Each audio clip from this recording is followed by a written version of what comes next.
কারণ আমার জীবনের সবচেয়ে বড় স্বপ্নই হল দেশের নামকরা একজন প্রতিষ্ঠিত মডেল হওয়া। আমাকে সবাই চিনুক, আমাকে জানুক, আমার রূপ, আমার সৌন্দর্য, আমার লাবণ্য ছড়িয়ে পড়ুক গোটা পৃথিবী জুড়ে।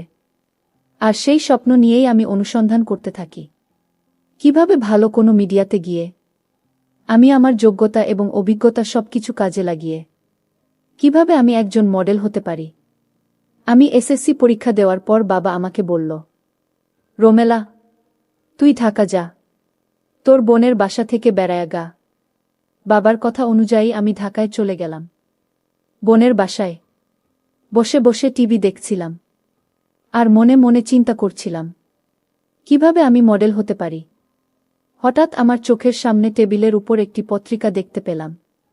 পত্রিকার পাতা উল্টাতে উল্টাতেই হঠাৎ আমার চোখে পড়ল একটি বিজ্ঞাপন, আর সেই বিজ্ঞাপনে লেখা মডেল আবশ্যক। বিজ্ঞাপনটা দেখেই মনটা ভালো হয়ে গেল। মনে মনে ভাবলাম, এই বুঝি জীবনের স্বপ্ন পূরণের সুযোগ পেয়ে গেলাম, মডেল হওয়ার সুযোগ পেয়ে গেলাম। বিজ্ঞাপনটি আমি খুব ভালোভাবে মনোযোগ সহকারে পড়লাম। বিজ্ঞাপনের যত প্রকার ক্রাইটেরিয়া বা শর্ত আছে সবগুলোই মনে হচ্ছে আমার আছে। আমার শারীরিক ফিটনেস, গঠন এবং শিক্ষাগত যোগ্যতা, চেহারা সৌন্দর্য, কথাবার্তার দৃষ্টিভঙ্গি, কণ্ঠ এবং সর্বশেষে আমি পরিশ্রমে বটে। তার মানে বিজ্ঞাপনের সকল ক্রাইটেরিয়া অনুযায়ী আমি সেই মডেল হওয়ার যোগ্য। তারপর বিজ্ঞাপনে দেওয়া নাম্বার অনুযায়ী আমি ফোন করে বিষয়টা বোঝার চেষ্টা করলাম।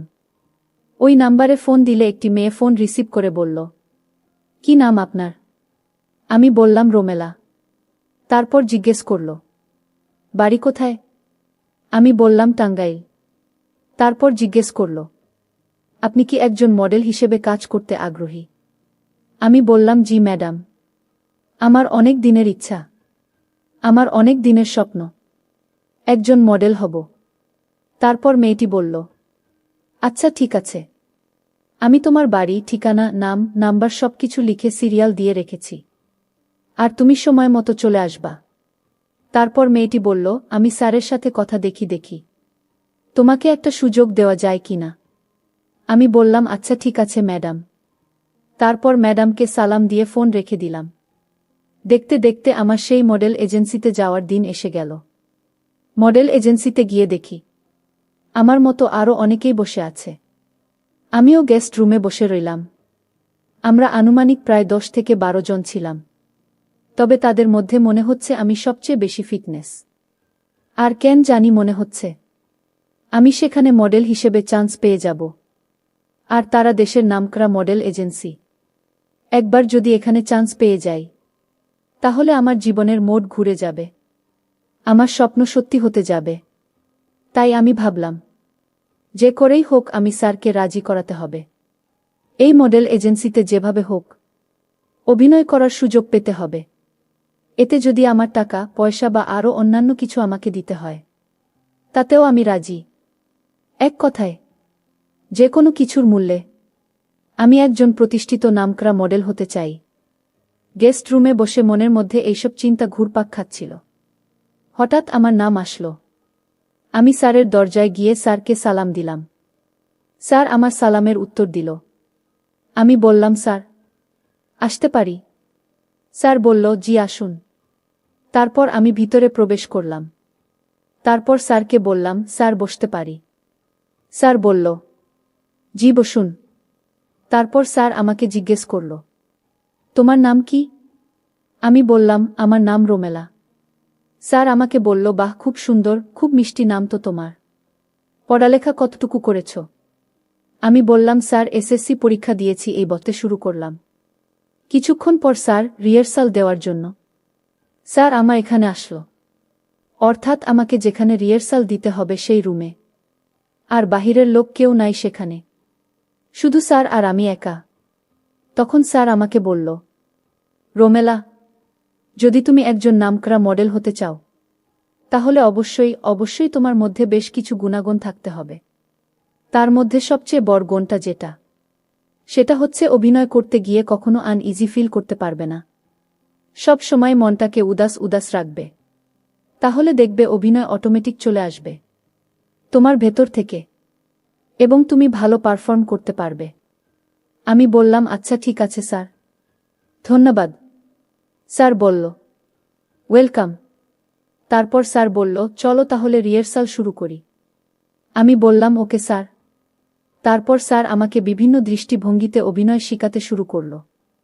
আমিও স্যারকে অনুসরণ করতে শুরু করলাম। কিন্তু মাঝে মধ্যে অভিনয় শিখাতে গিয়ে স্যার আমার সাথে কেমন জানি আচরণ করে। মাঝে মাঝে খুব বাজেভাবে স্যার আমাকে অভিনয় শিখাতা। আমিও স্যারের তালে তাল দিতে শুরু করলাম, কারণ বিখ্যাত মডেল অভিনেত্রী হওয়া ছিল আমার সারা জীবনের স্বপ্ন। তাই আমি এইসব ব্যাপার কি তুচ্ছ মনে করলাম।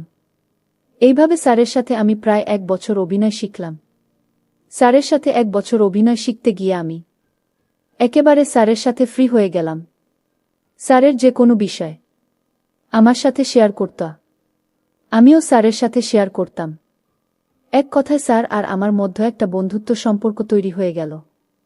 এবং বিভিন্ন সময় অভিনয় করতে গিয়ে তার আর আমার সাথে অনেক ভিন্ন রকম কিছু হতো। তখন আমি যদি উল্টা দিকে যাইতাম তাহলে স্যারের মন খারাপ করত। মনে মনে ভাবলাম, বিখ্যাত মডেল অভিনেত্রী হতে হলে স্যারকে এরকম সুযোগ সুবিধা দিতে হবে। মনে হয় এটাই নিয়ম, এটা ছাড়া সম্ভব না। কারণ স্যারকে খুশি না করলে স্যার আমাকে কখনো কোনো সুযোগ সুবিধা দেবে না। তারপরেও যতটুকু পারতাম স্যারকে খুশি করার চেষ্টা করতাম। প্রায় 1 বছর পর স্যার আমাকে বলল, রোমেলা, তোমার জন্য একটা অফার এসেছে। তুমি কি সেই অফারে কাজ করতে রাজি আছো? আমি বললাম, স্যার কি অফার? স্যার বলল, রোমেলা, একটা নামকরা কোম্পানির মডেলের কাজ পেয়েছি। আমি চাচ্ছি সেই মডেলের কাজটা তোমাকে দিয়ে করাবো। আর এই জন্য তোমাকে একটা শর্ত পূরণ করতে হবে। তুমি কি রাজি? আমি বললাম, জি স্যার, আমি রাজি। এজন্য স্যার আমাকে যে কোনো সত্য আপনি বলবেন, সেই শর্ত পূরণ করতে রাজি। স্যার আমার উত্তর শুনে খুব খুশি হল। তারপর স্যার আমাকে বলল, তাহলে যে তোমাকে আমার সাথে 1 সপ্তাহের জন্য কক্সবাজার যেতে হবে। সেখানে বিজ্ঞাপনের লোকেশনটা খুব ভালো করে ট্র্যাক করতে হবে এবং তোমাকে জায়গায় জায়গায় ঘুরে দেখাতে হবে এবং কিছু কলা কৌশল শেখাতে হবে যে কিভাবে বিজ্ঞাপনের শ্যুট করা হবে। আমি বললাম, কোনো সমস্যা নাই স্যার, আপনি যেদিনই বলবেন আমি সেদিনই যাব। তারপর স্যার আমাকে বলল, আচ্ছা ঠিক আছে, তাহলে আগামী কালকে তুমি তৈরি থেকো। আগামী কালকে আমরা কক্সবাজার যাচ্ছি। আমি বললাম, ঠিক আছে স্যার, আমি আগামীকালকে একেবারে রেডি হয়ে চলে আসব। তারপর স্যারের সাথে আমি চলে গেলাম। কক্সবাজার গিয়ে আমরা একটা ভিআইপি হোটেল ভাড়া নিলাম। কিন্তু আমার স্যারের সাথে প্রথম থাকতে খুব অসুবিধা হচ্ছিল। আর তাছাড়া স্যারের সাথে তো আমার অনেক দিনের সম্পর্ক, একেবারেই ফ্রি, যে কারণে তেমন বেশি একটা ভয় ছিল না। কিন্তু স্যার আমার সাথে যে একেবারে এতটা খারাপই করবে সেটা আমার স্বপ্নে বাহিরে ছিল। যদিও একসাথে একই রুমে, একই বেডে, কিন্তু মনের মধ্যেই বিশ্বাসটা ছিল অনেক। এছাড়া স্যার আমাকে যাই করুক না কেন অন্ততপক্ষে আমার সাথে খারাপই করবে না। কিন্তু সেই বিশ্বাসটা ভেঙে গেল সেদিন স্যারের সাথে থাকার পর। স্যার আর আমি রাত্রে একই বেডে শুয়েছিলাম। হঠাৎ করে আমি অনুভব করলাম কেউ যেন আমার সাথে ভিন্ন রকম কিছু করার চেষ্টা করছে। তখন আমি ঘুম অবস্থায় আছি, বাট ঘুম থেকে উঠে দেখি স্যার আমার বিভিন্নভাবে নিয়ন্ত্রণ করার চেষ্টা করছে এবং আমাকে ইশারায় বিভিন্ন দিক বোঝানোর চেষ্টা করছে। আমি তখন অসহায়ের মতো হয়ে গেলাম, নিরুপায় হয়ে। জীবনের স্বপ্ন পূরণ করতে গিয়ে জীবনের শ্রেষ্ঠ সম্পদ বিলিয়ে দিলাম স্যারের হাতে। স্যার তার সমস্ত ইমেজ দিয়ে আমার সব কিছু সেদিন নিজের ইচ্ছামতো কেড়ে নিয়েছিল, যার বিনিময়ে আমি হতে পেরেছিলাম দেশের একজন নামকরা মডেল অভিনেত্রী।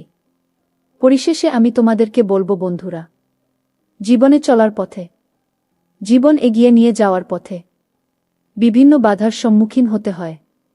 আমার জীবনে এরকম ধরনের বাধার সম্মুখীন হয়েছিলাম। কিন্তু দুঃখের ব্যাপার হলো, বন্ধুরা, আমিও এরকম ধরনের বাধার সম্মুখীন হয়েছিলাম, কিন্তু তাতে আমি বাঁচতে পারি নাই। সেটা আমার ব্যর্থতা। বন্ধুরা, তোমরা কখনো অতিরিক্ত আবেগী হইও না। কারণ এই আবেগেই আমার জীবনটাকে শেষ করে দিয়েছে। তোমরা অবশ্যই সবসময় তোমাদের নিজেদেরকে সংযত করার চেষ্টা করবে। আমার মতো অতিরিক্ত আবেগে অতিরিক্ত আকাঙ্ক্ষার ফলে তোমরা তোমাদের শ্রেষ্ঠ সম্পদ হারিও না। অবশেষে তোমাদের স্বামী এবং তোমাদের আত্মীয় স্বজন সকলের কাছেই জবাবদিহিতা করতে হয়। আর সবচেয়ে বড় কথা হচ্ছে তোমার যে একটা পিউরিটি ভাব সেটার থাকে না। অর্থাৎ এক কথায় তোমরা নিজের আপনজন ছাড়া নিজের সম্ভ্রম দিয়ে কাউকে বিশ্বাস করো না। তাহলে নিশ্চিতভাবে ধরে নিবে যে তোমাদের সবকিছুই হারাতে হবে, যা একটা নারীর শ্রেষ্ঠ সম্পদ। বন্ধুরা, আজকে এই পর্যন্তই। ভিডিওটি ভালো লাগলে একটি লাইক দিয়ে চ্যানেলটি সাবস্ক্রাইব করে আমাকে সাপোর্ট করবা। পরিশেষে তোমাদের সুস্বাস্থ্য কামনা করি। ভিডিওটি দেখার জন্য তোমাদের সকলকে অসংখ্য ধন্যবাদ।